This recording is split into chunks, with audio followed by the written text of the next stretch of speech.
Hai, selamat datang di Sabar Talks, tempat di mana kisah hidup jadi pelajaran berharga. Kalau kamu suka cerita yang menyentuh hati, klik subscribe sekarang juga ya. Jangan lupa like videonya, dan tulis di komentar kamu nonton dari mana. Siapa tahu, ada teman satu kota di sini. Dan sekarang, mari kita mulai kisah hari ini. Malam itu, untuk pertama kalinya aku benar-benar takut pada perasaanku sendiri. Hari-hari berikutnya terasa seperti berjalan di atas tali tipis. Aku berusaha menjaga jarak, bersembunyi di balik rutinitas kosong yang semakin membuatku merasa seperti bayangan. Namun, tak peduli seberapa keras aku mencoba, setiap langkah Fadli selalu terasa di belakangku. Ia tidak banyak bicara, tapi keberadaannya seolah mengikuti kemanapun aku pergi, seperti bayangan yang tak bisa kuusir. Pagi itu, aku duduk di ruang tamu, menatap kosong televisi yang tak benar-benar kutonton.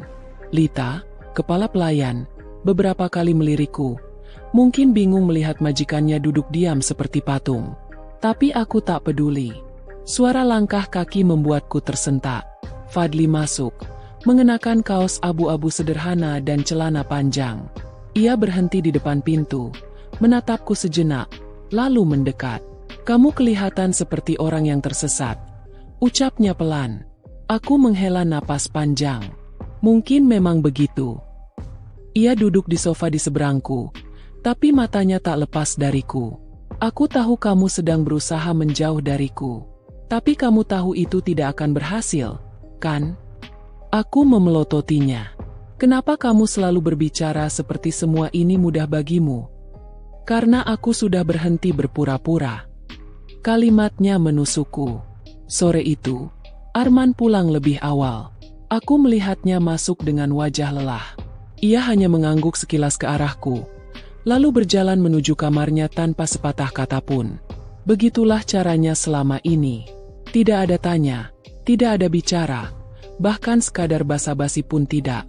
Aku menatap punggungnya menghilang di lorong panjang rumah ini. Hati ini perih. Apakah aku begitu tidak penting baginya? Kalau kamu terus berharap dia akan melihatmu, kamu akan menunggu selamanya. Aku menoleh cepat. Fadli berdiri di belakangku.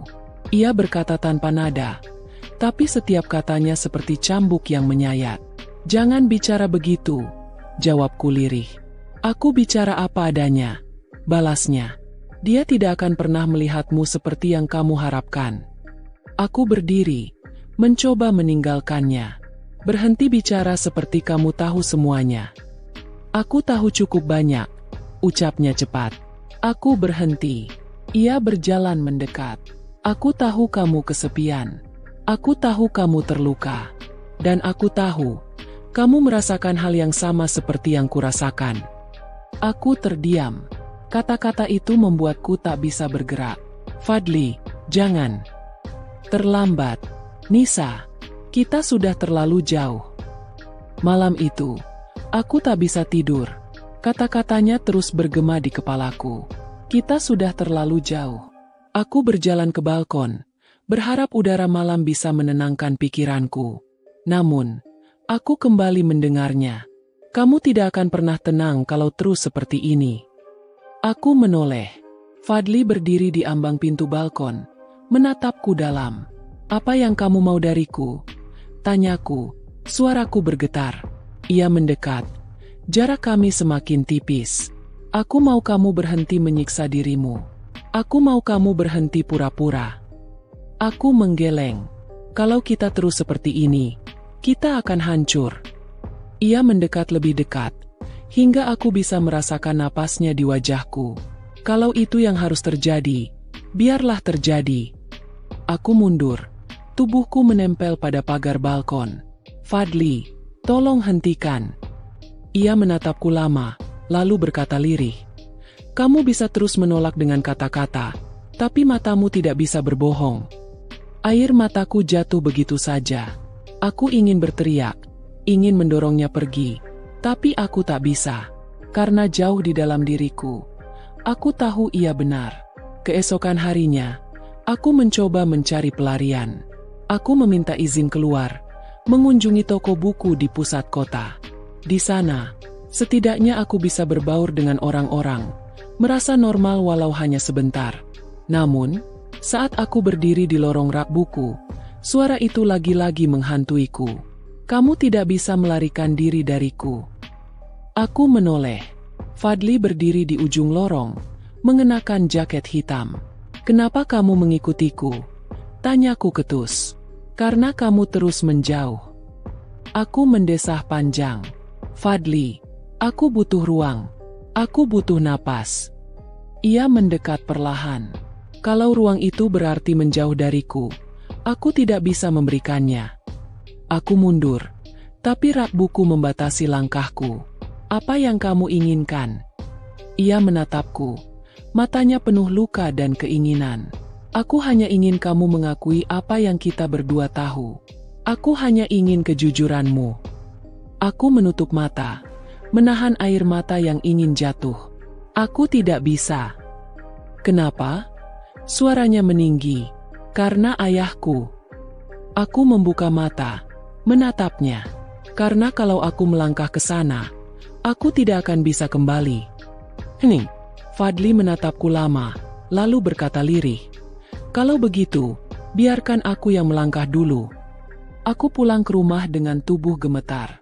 Rasanya seperti aku berjalan di tepi jurang, menunggu kapan tanah di bawah kakiku runtuh. Malam itu, aku duduk di ranjang, memeluk diriku sendiri. Tidak peduli seberapa keras aku mencoba melawan, aku tahu aku sudah terjerat.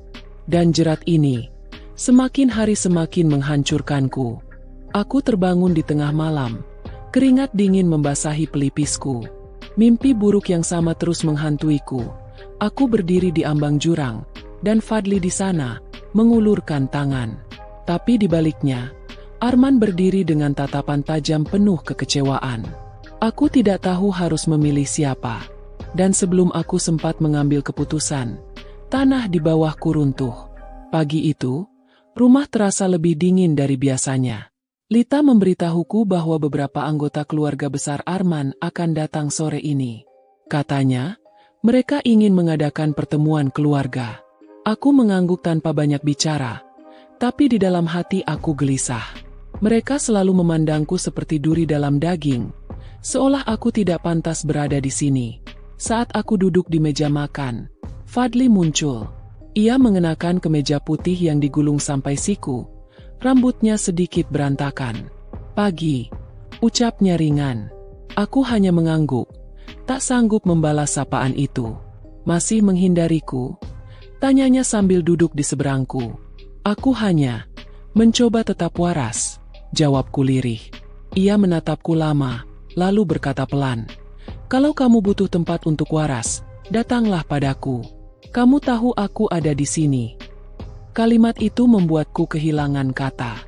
Aku mengalihkan pandangan, berharap pembicaraan itu selesai. Tapi aku tahu, di balik semua ketegangan ini, Fadli hanya ingin aku mengakui sesuatu yang selama ini kami berdua rasakan. Siang itu, aku berjalan ke taman belakang. Aku butuh udara segar sebelum pertemuan keluarga itu dimulai. Tapi saat aku melangkah masuk ke gazebo kecil di sudut taman, aku mendengar suara-suara pelan dari arah pintu belakang rumah. Aku bilang juga apa? Perempuan itu cuma numpang hidup di sini. Suara seorang wanita terdengar jelas. Dan sekarang dia mulai menggoda anaknya sendiri. Sahut yang lain dengan nada sinis. Darahku mendidih. Mereka bicara tentangku. Lagi, aku menahan napas, mencoba mendengar lebih jelas. Aku lihat sendiri, beberapa kali dia berduaan dengan Fadli. Apa mereka pikir orang rumah tidak memperhatikan? Aku merasa lututku lemas. Seluruh tubuhku gemetar. Mereka tahu, atau setidaknya mereka mulai curiga. Aku buru-buru keluar dari taman, kembali ke kamar. Jantungku berdegup kencang. Jika gosip ini sampai ke telinga Arman, semuanya akan hancur. Sore itu, pertemuan keluarga berlangsung. Ruang tamu penuh dengan suara-suara yang terdengar seperti bisikan menusuk. Aku duduk di kursi ujung, mencoba mengecilkan diriku. Jadi ini istri kontra itu, bisik salah satu wanita parubaya dengan suara cukup keras untuk kudengar. Aku menunduk, menggenggam ujung gaunku. Tak lama kemudian, Arman masuk. Wajahnya datar seperti biasa. Ia duduk di kursi utama dan menyapa mereka semua. Tapi aku bisa merasakan beberapa pasang mata mencuri pandang ke arahku, seolah menunggu kesempatan untuk menjatuhkanku. "Mana Fadli?" tanya salah satu dari mereka. "Dia di atas," jawab Arman singkat. Hanya beberapa detik setelah itu, Fadli muncul. Ia turun dengan kemeja hitam, langkahnya santai. Tapi ketika matanya bertemu dengan mataku, ia memberiku tatapan yang membuat seluruh tubuhku gemetar.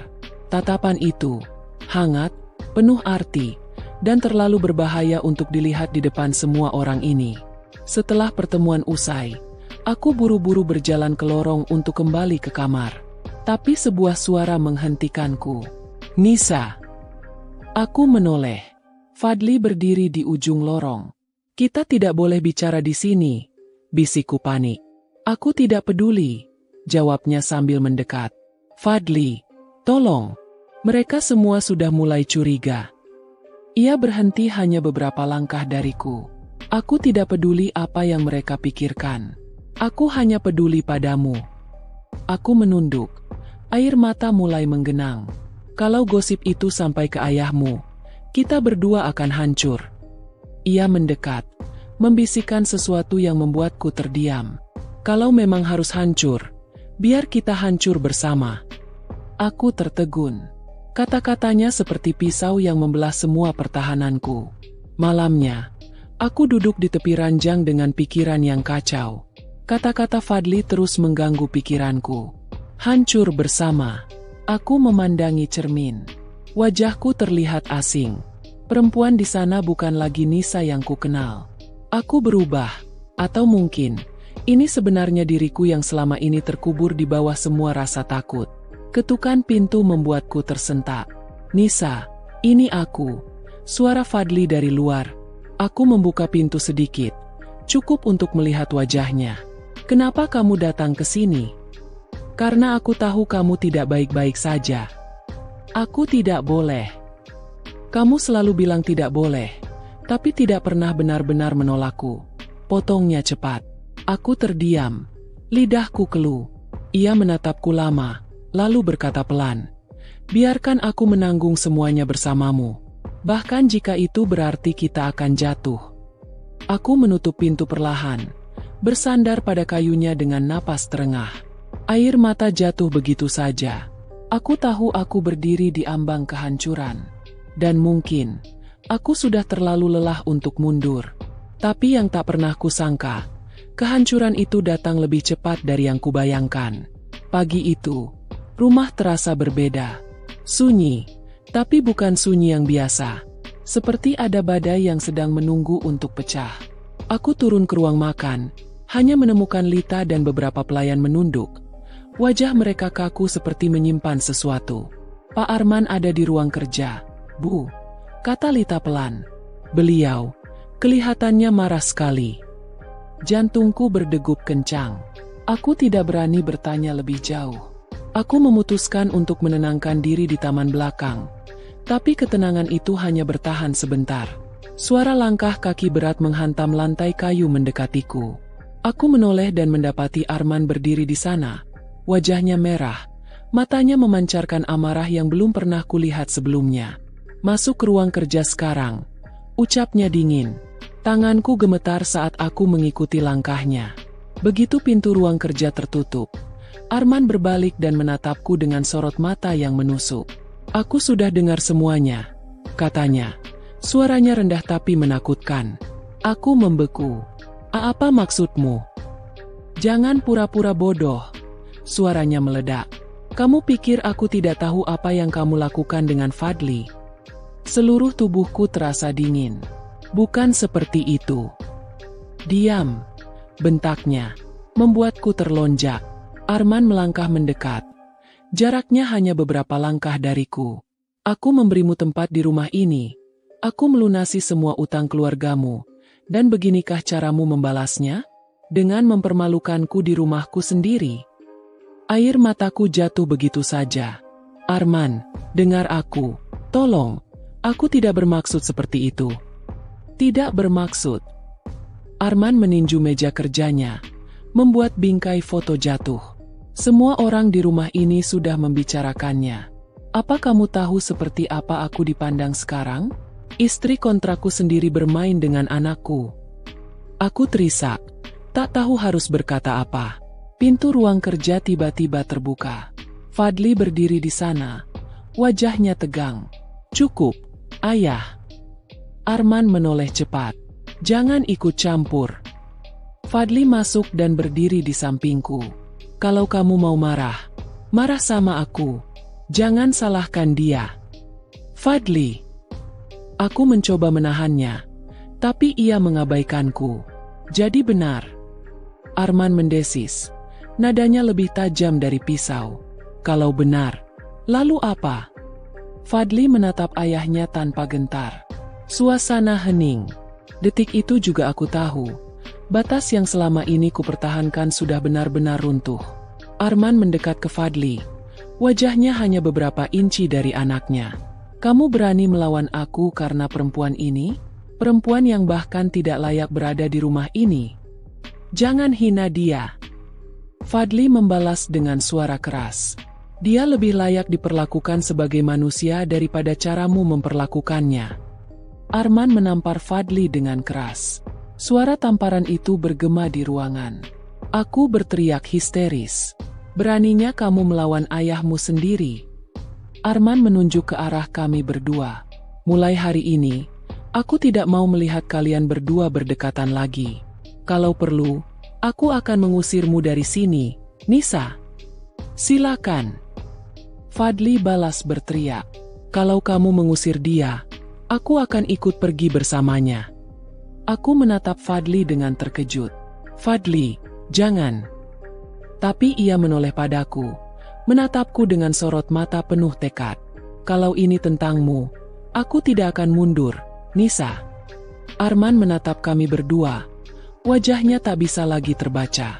Ia menghela napas panjang, lalu berkata dengan suara dingin, keluar dari ruanganku sekarang. Kalian berdua. Kami keluar tanpa bicara. Fadli menarik tanganku, membawaku ke ruang tamu yang kosong. Kenapa kamu melakukan itu? Aku menangis, suaraku bergetar. Karena aku tidak akan membiarkanmu terus diperlakukan seperti sampah. Jawabnya cepat. Kamu membuat semuanya semakin buruk. Kataku, terisak. Mungkin, ia menatapku, suaranya melembut. Tapi aku tidak akan menyesalinya. Malam itu, aku duduk di kamar, tubuhku gemetar. Semua sudah terbongkar. Tidak ada lagi jalan untuk berpura-pura. Aku memandangi pintu kamar, berharap Arman tidak masuk. Tapi di sisi lain, aku takut jika pintu itu malah diketuk oleh Fadli. Aku tahu, apapun yang terjadi setelah ini, semuanya tidak akan pernah sama lagi. Dan entah mengapa, meski aku takut, aku juga merasakan sesuatu yang lebih mengerikan, kelegaan. Karena rahasia itu sudah terungkap, dan semua topeng akhirnya jatuh. Namun, rahasia yang terbuka tak hanya menghancurkan kami, tapi juga menyalakan api yang lebih besar. Esok paginya, aku terbangun bukan oleh suara pelayan yang biasa membawakan sarapan, melainkan oleh suara gaduh dari lantai bawah. Suara-suara perempuan terdengar keras, bercampur dengan nada marah yang tak asing.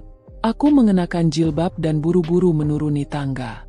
Begitu aku sampai di ruang tamu, pemandangan yang kulihat membuatku gemetar.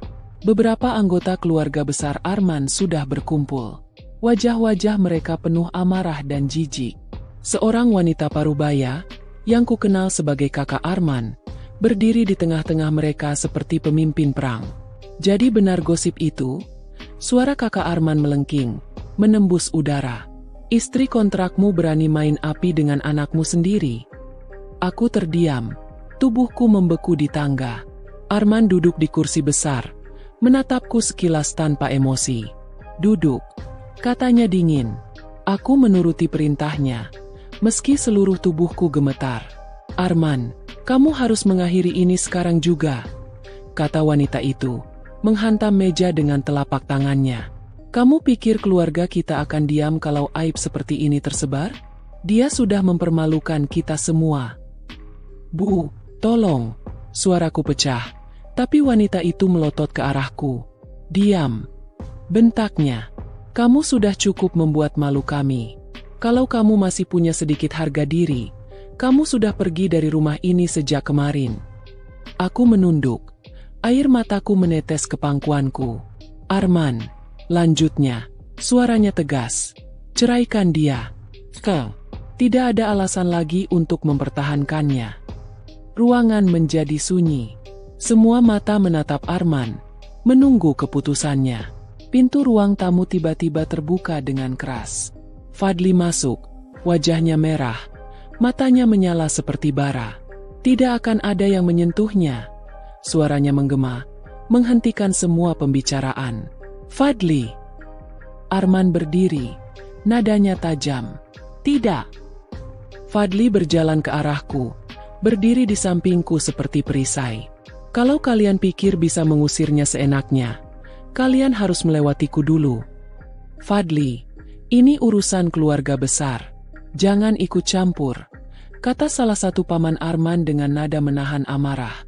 "Aku bagian dari keluarga ini." Fadli membalas cepat. "Dan aku tidak akan diam ketika kalian semua memperlakukan Nisa seperti ini." Kakak Arman menatap Fadli dengan jijik. "Kamu sudah gila. Membela perempuan yang tidur denganmu sementara dia istri ayahmu sendiri? Kamu tidak tahu malu." Fadli mengepalkan tangan. Wajahnya memerah. "Hati-hati bicaramu. Sudah cukup." Arman menggebrak meja. Suaranya seperti petir. Semua orang terdiam. Ia menatapku lama, seolah menilai apakah aku layak berada di hadapan mereka. Lalu ia menoleh ke arah keluarga besarnya. "Kalian semua keluar. Ini urusanku." "Arman, keluar," ulangnya, kali ini dengan suara yang tak bisa dibantah. Satu persatu mereka keluar dengan wajah penuh amarah, meninggalkan aku, Arman, dan Fadli di ruang tamu yang kini terasa seperti medan perang. Begitu pintu tertutup, Arman menatapku tajam. "Kamu puas? Sekarang semua orang tahu aib ini." Suaraku hilang, tak tahu harus berkata apa. Fadli maju selangkah. "Jangan salahkan dia. Aku yang mendekatinya." Arman mendesis, menatap Fadli dengan mata seperti pisau. "Kamu, anak yang paling memalukan yang pernah kumiliki." "Aku tidak peduli apa kata ayah," Fadli membalas tanpa ragu. "Kalau mempertahankan Nisa membuatku jadi anak yang memalukan, biarlah begitu." Aku berdiri, mencoba menenangkan mereka. "Berhenti, kalian berdua. Ini salahku, biar aku saja yang pergi." "Tidak." Fadli membalikkan badan, menatapku dengan sorot mata tajam. "Kamu tidak kemana-mana." Arman menghela napas panjang, lalu duduk kembali. "Mulai hari ini, kamu tetap di rumah ini, Nisa. Tapi jangan pernah berada di ruangan yang sama dengan Fadli. Kalau kalian melanggar, aku akan pastikan hidup kalian berdua berakhir." Kalimat itu membuat darahku membeku. Malam itu, aku mengunci diriku di kamar. Nafasku terengah-engah, tubuhku gemetar. Pertemuan keluarga itu, tatapan Arman, kemarahan Fadli, semuanya terasa seperti badai yang menyeretku ke tengah pusaran. Aku mendengar suara ketukan pelan di pintu. "Nisa, ini aku." Suara Fadli.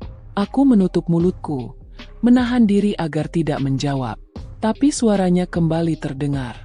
"Jangan biarkan mereka menghancurkanmu. Aku di sini." Air mataku mengalir.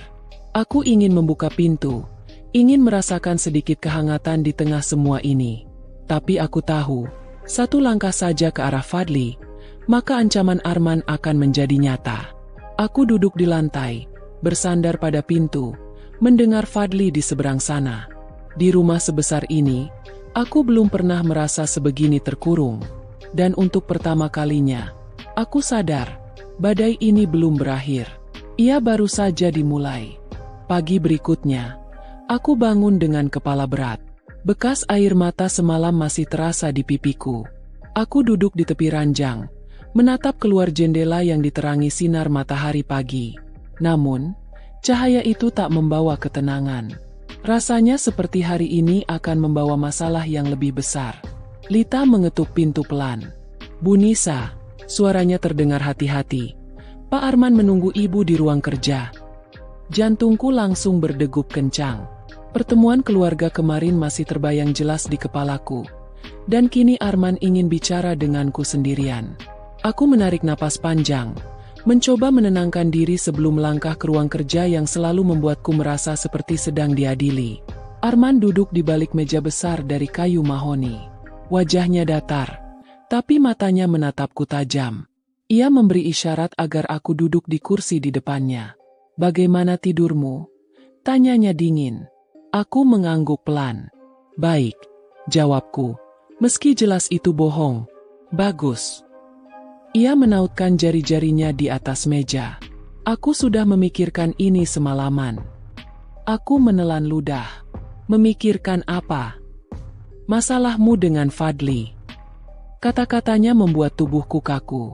Arman melanjutkan, "Aku tidak akan menceraikanmu. Itu hanya akan membuatku terlihat kalah di depan keluarga besar." Aku menunduk, mencoba menahan air mata. Tapi aku juga tidak bisa membiarkan keadaan seperti ini terus berlanjut, tambahnya. "Jadi aku punya tawaran untukmu." Aku mengangkat kepala, menatapnya dengan bingung. "Pergi dari rumah ini," katanya pelan tapi tegas. "Aku akan menyiapkan tempat tinggal untukmu. Uang bulanan cukup besar. Kamu tidak perlu bekerja, tidak perlu mengkhawatirkan keluargamu. Tapi kamu tidak akan pernah bertemu Fadli lagi." Darahku terasa berhenti mengalir. "Arman, apa maksudmu?" Suaraku bergetar. "Maksudku, kau akan hidup nyaman, tanpa ada skandal, tanpa gosip. Dan aku akan bisa meredam pembicaraan keluarga besar. Semua masalah ini selesai." Aku terdiam. "Pikirkan baik-baik," katanya sambil menyandarkan punggung ke kursi. "Kalau kamu menolak, kamu tahu apa yang akan terjadi." Ancaman itu jelas. Aku tahu ia bisa membuat hidupku hancur kapan saja. Siang itu, aku duduk di taman, berusaha memproses semua yang Arman katakan. Tawaran itu terdengar seperti jalan keluar, tapi juga seperti penjara baru. Pergi dari rumah ini berarti meninggalkan Fadli. "Nisa." Suara Fadli memecah lamunanku. Aku menoleh. Ia berdiri di belakang bangku. Wajahnya tampak lelah. "Aku dengar ayah bicara sama kamu." Aku menunduk. Dia memberiku pilihan. Pilihan. Fadli duduk di sampingku, menatapku lekat. "Apa dia mau mengusirmu?" Aku menggeleng. Dia mau aku pergi, tapi dia janji akan memberiku tempat dan uang. Dengan syarat, aku tidak akan pernah bertemu kamu lagi. Fadli mengepalkan tangan, rahangnya mengeras. Tentu saja, itulah caranya. Menghapus semua yang mengganggu citranya. "Fadli." Aku memegang lengannya, mencoba menenangkannya. Ia menoleh. Matanya memancarkan amarah bercampur luka. "Kamu mau terima tawaran itu?" Aku terdiam. "Kamu benar-benar mau pergi? Meninggalkan aku?" Suaranya bergetar. Air mataku jatuh. "Kalau aku tetap di sini, kita berdua akan hancur. Kamu tahu itu. Kalau pergi dariku, kamu pikir kamu akan baik-baik saja?" Ia berdiri, berjalan menjauh beberapa langkah, lalu berbalik. "Aku tidak bisa membiarkanmu pergi begitu saja, Nisa. Aku tidak bisa." Malam itu, aku duduk di ranjang, menatap kosong ke arah pintu. Keputusan ini terasa seperti belati yang menunggu menancap ke dadaku. Tiba-tiba, pintu kamarku diketuk. "Nisa, ini aku." Suara Fadli. Aku ragu, tapi akhirnya membuka pintu sedikit. "Aku tidak akan biarkan kamu pergi," katanya langsung, tanpa basa-basi. "Fadli, jangan. Kita bisa pergi dari sini bersama." Aku terbelalak. "Apa? Kalau kamu tidak mau jadi tahanan ayah, ikut aku. Kita pergi, jauh dari rumah ini. Kita bisa mulai dari awal." Aku terdiam. Kata-katanya seperti mimpi. meninggalkan semua ini dan memulai hidup baru bersamanya. Tapi juga seperti bunuh diri. Fadli, itu gila. Ayahmu akan menemukan kita. Dia tidak akan pernah membiarkan kita lepas begitu saja. Aku tidak peduli, jawabnya cepat. Asal aku bersamamu, Nisa, aku siap melawan siapapun. Bahkan ayah sekalipun. Aku menutup wajahku dengan kedua tangan. Air mataku mengalir deras. Kenapa hidupku jadi seperti ini? Fadli mendekat, menggenggam tanganku. Karena kamu terlalu lama hidup sesuai keinginan orang lain. Sekarang, waktunya kamu hidup untuk dirimu sendiri. Dan untuk kita. Aku menatap matanya, mencari kejujuran. Dan di sana, aku melihatnya. Sebuah keyakinan yang menakutkan sekaligus membuatku ingin percaya. Malam itu aku tidak tidur. Kata-kata Arman dan Fadli berputar di kepalaku seperti pusaran badai.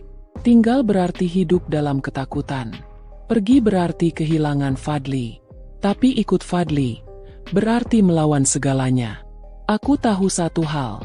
Apapun pilihanku, hidupku tidak akan pernah sama lagi. Dan untuk pertama kalinya, aku mulai berpikir, mungkin melawan adalah satu-satunya cara untuk bertahan.